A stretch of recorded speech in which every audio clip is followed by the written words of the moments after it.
अस्सलामुअलैकुम, मैं डॉक्टर रऊफ़ राना अपने डिजिटल चैनल पर आपको खुश आमदीद कहता हूँ। मल्टी वाइटामिन्स या वाइटामिन्स खाने का बेहतरीन वक़्त कौन सा है? मल्टी वाइटामिन्स ऐसे सप्लीमेंट को कहते हैं जिनके अंदर मुख्तलिफ़ किस्म के वाइटामिन्स कुछ मिक़दार के अंदर मिलाकर एक सप्लीमेंट की फ़ॉर्म, एक टैबलेट की फ़ॉर्म या एक कैप्सूल की फ़ॉर्म में बना दिया जाता है। उसको मल्टी वाइटामिन कहते हैं, यानी कि वो वाइटामिन्स का एक मजमूआ होता है, उसके अंदर मुख्तलिफ़ किस्म के वाइटामिन्स होते हैं। इसी तरीके से कुछ वाइटामिन्स ऐसे होते हैं जो अलग अलग फॉर्म के अंदर होते हैं। मिसाल के तौर पर अगर किसी को विटामिन डी की डेफिशिएंसी हो तो उसे सिंगल विटामिन डी दिया जाता है। अगर किसी के अंदर विटामिन ए या ई की डेफिशिएंसी हो तो उसे ई दिया जाता है। इसी तरह कुछ लोगों को विटामिन B12 जैसे कि मिकोबालामीन, मेथिकोबाल दिया जाता है। कुछ लोगों को विटामिन B1, 2, 3, 6 दिया जाता है, जिस तरह नैरोबियन की टैबलेट हैं। इसलिए ये मल्टी वाइटामिन्स और वाइटामिन्स अलग अलग हैं। हम बात करेंगे इनको खाने का बेहतरीन वक्त कौन सा है। अगर आप मल्टी वाइटामिन ले रहे हैं तो आप ये किसी भी वक्त ले सकते हैं, सुबह के नाश्ते के बाद, दोपहर को या रात के खाने के बाद, ये किसी भी वक्त लिया जा सकता है। लेकिन बेहतर ये है कि इसे खाने के बाद लिया जाए। खाली पेट लेने से इज्तनाब करना चाहिए क्योंकि ये आपके मैदे के अंदर डिस्टर्बेंस पैदा कर देगा। अब बात करते हैं सिंगल वाइटामिन्स की। ये वाइटामिन्स दो तरह के होते हैं, एक ऑयल सॉल्युबल विटामिन और एक water soluble vitamin.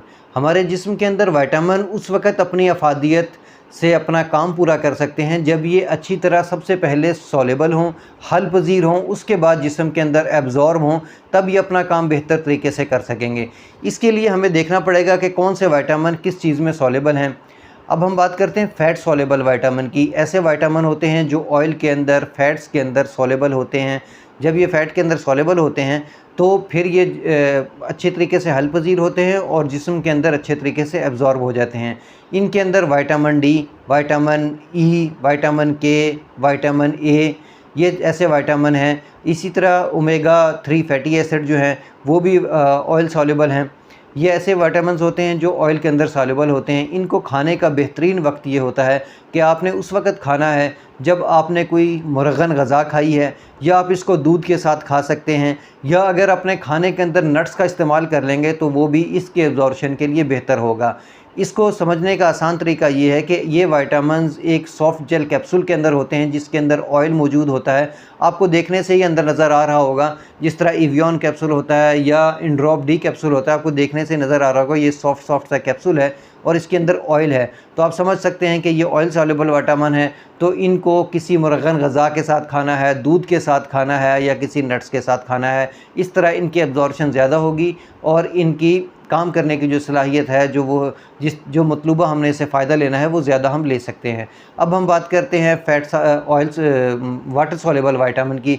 Water soluble vitamin में विटामिन सी है, विटामिन B1, 2, 3, 6, 7, विटामिन B12, इस तरह मल्टी जो है विटामिन बी कम्प्लेक्स जो है। इसके अलावा विटामिन सी है, ये वाटर सॉल्युबल विटामिन है।